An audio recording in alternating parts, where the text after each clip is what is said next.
Hello friends, I dedicate this video to my students and also aspirants who are going to appear in the upcoming examinations. Okay, in this video I will discuss how should you prepare for your examinations and how should you handle your mental stress. So, before I start the discussion, I want to sing some lines for you. Okay. चिंता नहीं चिंतन करें, sir पे नहीं tension धरे। चिंता नहीं चिंतन करें, सर पे नहीं टेंशन धरे। हमें पास करनी है परीक्षा, तो चल तो चल तो चल करे परीक्षा पे चर्चा, तो चल करे परीक्षा पे चर्चा। यस, हम इस वीडियो में अपने एग्जामिनेशंस के बारे में या परीक्षा के बारे में चर्चा करेंगे। मेरे कुछ इम्पॉर्टेंट पॉइंट्स हैं जो आपके ही पॉइंट्स हैं। मैंने देखा है क्लासेस में बच्चे क्या फील करते हैं एग्जामिनेशंस को लेके। बच्चे सोचते हैं कि हमें कहाँ से स्टार्ट करना चाहिए। यहाँ तो बहुत ही मैसिव अमाउंट में जो है हमारे सामने सिलेबस है, हम कैसे उसको कंप्लीट करें। So my suggestion is that you should divide your syllabus in the small parts, and you have to focus on your time management. आपको अपने टाइम मैनेजमेंट पर ध्यान देना होगा। तो बच्चों की ये समस्या रहती है कि हम किसी सब्जेक्ट्स में कमज़ोर हैं, किसी सब्जेक्ट्स में अच्छे हैं। तो ये आपके माइंड में कॉन्सेप्ट कैसे आता है, क्योंकि अक्सर आपने देखा होगा जो आपको पसंदीदा सब्जेक्ट्स लगते हैं हम उन पर ज़्यादा समय देना पसंद करते हैं, और जो हमें कठिन लगते हैं, जिनमें हमारा मन नहीं लगता है, उनको हम धीरे धीरे समय देना बंद कर देते हैं और एक समय पर उनको हम पढ़ना छोड़ ही देते हैं। तो हमें इस समस्या से बचने के लिए क्या करना है कि हमें जो कठिन सब्जेक्ट्स लगते हैं उनको हमें रुचिकर बनाते हुए ज़्यादा समय देना है, और जो हमारे फेवरेट सब्जेक्ट्स हैं वो तो हम कम समय में भी अच्छा कर सकते हैं उसमें। तो हमें कठिन सब्जेक्ट्स जो लगते हैं, कारण यही है कि हम उनको कम समय देना चाहते हैं।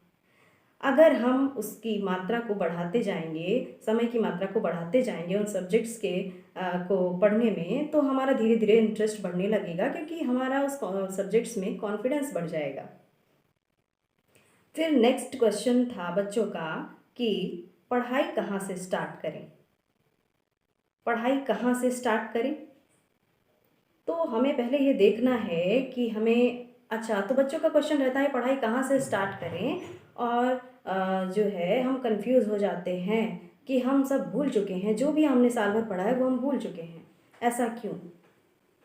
ये मैं कहूँगी कि लैक ऑफ रिवीजन है। हमें टाइम टू टाइम क्या करना है, एक टॉपिक को 10 to 20 टाइम्स रिवाइज करना है। अगर हम बार बार उसको रिवाइज करके लिख कर बोल कर अगर हम उसको समझ कर पढ़ते हैं, तब वो हमारे अनकॉन्शियस माइंड में सेव हो जाता है। अनकॉन्शियस माइंड मतलब अचेतन मस्तिष्क में। अगर हम किसी सब्जेक्ट को, किसी टॉपिक को लगातार 7 दिन पढ़ लेते हैं, तब वो हमें उसका कॉन्सेप्ट जो है वो हमारे मस्तिष्क में जीवन भर रहता है। ठीक है, तो भूलने की वजह यही है कि हम रिवीजन नहीं करते हैं। हमें बहुत ज़्यादा पढ़ने से बचना है और रिवीजन पर ज़्यादा फोकस करना है। नई नई चीज़ों को पढ़ने से अच्छा है हमें पुरानी चीज़ें पहले रिवाइज करें, फिर हम नई चीज़ें पढ़ें। इससे आपको अपने माइंड पर बोझ नहीं फील होगा, है ना। तो हमें बोझ कब फील होता है, जब हम चीज़ें रिवाइज नहीं करते हैं। मतलब क्या है, आपको अपने काम करने से थकान नहीं फील होती है। आपका दिमाग तब थकता है यह सोच सोच कर कि मुझे अभी बहुत करना है। जब आप काम करना स्टार्ट कर दोगे, तब आपके मस्तिष्क की जो थकान है वो धीरे धीरे दूर होगी और रिलैक्स हो जाएगा आपका माइंड। तो ये रही आपकी प्रिपरेशन की बात। ओके, तो प्रिपरेशन के दौरान आप जितने अपने सेंस ऑर्गन्स यूज़ करेंगे, सेंस ऑर्गन्स मीन्स केवल आप देख के पढ़ रहे हैं, ठीक है, वो कम इफ़ेक्टिव होगा। अगर आप उसको लिख कर भी पढ़ रहे हैं, ठीक है, बोल कर भी पढ़ रहे हैं, डिस्कस करके पढ़ रहे हैं, अपने फ्रेंड्स के साथ बातें बहुत करते होंगे, तो आप ये करिए कि कुछ टॉपिक सिलेक्ट कर लीजिए और अपने फ्रेंड्स के साथ डिस्कस करिए। तो आप जितने अपने सेंस ऑर्गन्स यूज़ करेंगे, जिस टॉपिक पर ज़्यादा डिस्कशन हो जाएगा वो आपके लिए ईजी बन जाएगा। तो ऐसे आपको परीक्षा की तैयारी करनी है। फिर रही बात, आपने तैयारी कर ली, परीक्षा का समय आ गया, आप बैठे हैं एग्जामिनेशन हॉल में। वहाँ पर आपको लगता है मैंने बहुत कुछ पढ़ा था बट मैं भूल चुकी हूँ या भूल चुका हूँ, तो आपको क्या करना है? एक्चुअली ऐसा होता नहीं है, क्योंकि एक टाइम पे हमें ढेर सारी चीज़ें रिकॉल करने में डिफ़िकल्टी आती है, बट वो चीज़ें जब हमारे सामने आती हैं तब हमें वो रिकॉल होती हैं, कि जब आप मेहनत करोगे तब उसका परिणाम भी देखने को मिलेगा। तो एग्ज़ामिनेशन हॉल में हमें ये स्ट्रेस के फीलिंग से कैसे बचना है? फर्स्ट ऑफ ऑल हमें अपनी सीट पर जहाँ हमें वो अलॉट हुई है वहाँ बैठना है, और थोड़ा अपने चारों ओर एक पॉजिटिव रिंग बनानी है। रिंग मीन्स हमने पढ़ा है, हमें अपने ऊपर भरोसा है, और हमें क्या करना है, धरती माता के स्पर्श करते हुए उनका आशीर्वाद लेना है कि हम मैं इस स्थान पर बैठकर अपना कार्य प्रारंभ करने जा रही हूँ, और कृपया आप मुझे आशीर्वाद प्रदान करें कि मेरा जो वर्क है, मेरा हार्ड वर्क है वो फ्रूटफुल हो जाए। ठीक है, तो ऐसे ऐसे क्या करना है, आपको अपनी बॉडी लैंग्वेज ही ऐसी रखनी है, स्ट्रेट बैठना है, हमें स्ट्रेट बैठ के डीप ब्रीथ करना है, थोड़ा वाटर पीना है जिससे आपका माइंड जो है वो हाइड्रेट होता रहे।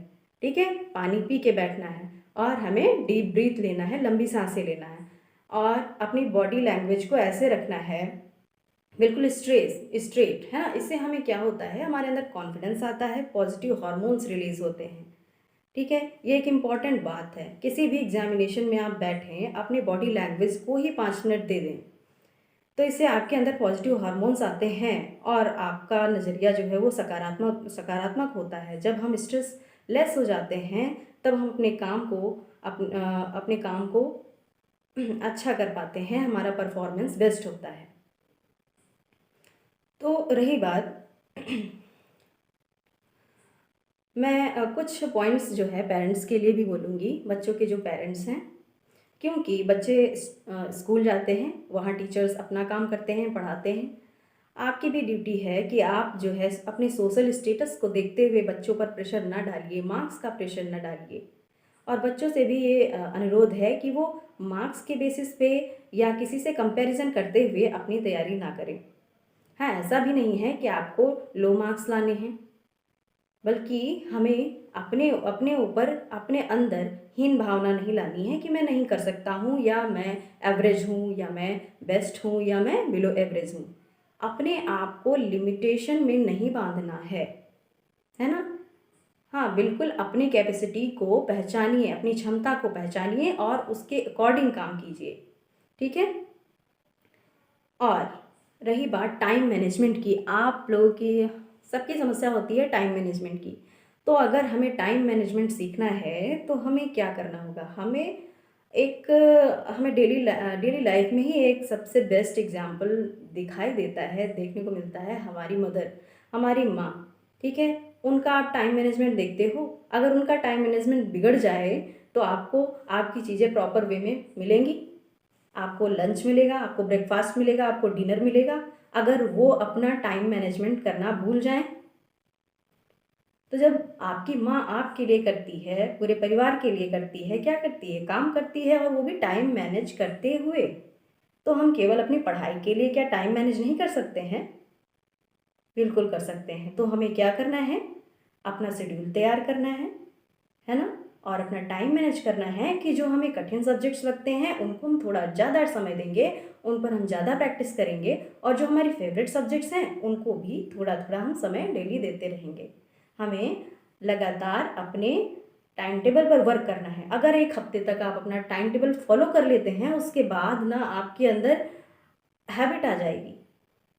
आप किसी चीज़ को हैबिट बनाइए, फिर वो आपके परफॉर्मेंस को सुधार देगी, आपके रिजल्ट को इम्प्रूव कर देगी। ओके, सो मैं पेरेंट्स को भी यही बोलूँगी कि बच्चों पर जो है वो दबाव न डालें, मार्क्स का दबाव न डालें, कंपैरिज़न ना करें। उनको अपनी क्षमता के अनुसार करने दें और ज़्यादा से ज़्यादा क्या करें, उनके मेंटल स्ट्रेस को अ, कम करने पर ध्यान दें कि बेटा चिंता करने वाली बात नहीं है, हमें मेहनत करना है, फ़ोकस करना है। ठीक है? हमें अपने क्षमता के अकॉर्डिंग अपना काम करना है। अब मैं कुछ डिस्कशन करना चाहूँगी उन स्टूडेंट्स के लिए 10th-12th के स्टूडेंट्स के लिए जिनका बोर्ड एग्जामिनेशंस है। इनका बोर्ड एग्जामिनेशन जो है मार्च में स्टार्ट हो जाएगा। तो इनको भी लग रहा होगा कि देयर इज़ ह्यूज सिलेबस, है ना? हाउ शुड यू प्रिपेयर, हमें कैसे प्रिपेयर करना चाहिए अपने सिलेबस को। तो मेरी यही राय है कि अपने सिलेबस को आप टारगेट बना के डिस्कशन करिए, अपने दोस्तों के साथ डिस्कशन करिए, है ना? और उसको सॉर्ट करिए, उसकी समरी तैयार कीजिए, उसका जिस्ट तैयार कीजिए, हर एक टॉपिक का एक जिस्ट छोटा छोटा तैयार कीजिए। आपकी कॉपी में नोट्स लिखे होंगे, वो विस्तार रूप में लिखे होंगे, लेकिन आपको क्या करना है, पेंसिल से उसका जिस्ट तैयार करते रहना है कि इस सिलेबस में ये है, इस क्वेश्चन में ये है ना? तो ऐसे हमें क्या करना है कि अपने शब्दों में उन लेसन्स का अपना एक सार तैयार करना है कि उसमें क्या क्या है, और थोड़े थोड़े टारगेट लेके हमें आगे बढ़ना है। और आपके पास ज़्यादा समय नहीं है, आप जो है दिनों को सब्जेक्ट्स के हिसाब से डिवाइड करते हुए अपनी प्रिपरेशन स्टार्ट कर दीजिए। और फिर प्रीवियस ईयर के क्वेश्चन सॉल्व कीजिए, अनसॉल्व सॉल्व कीजिए।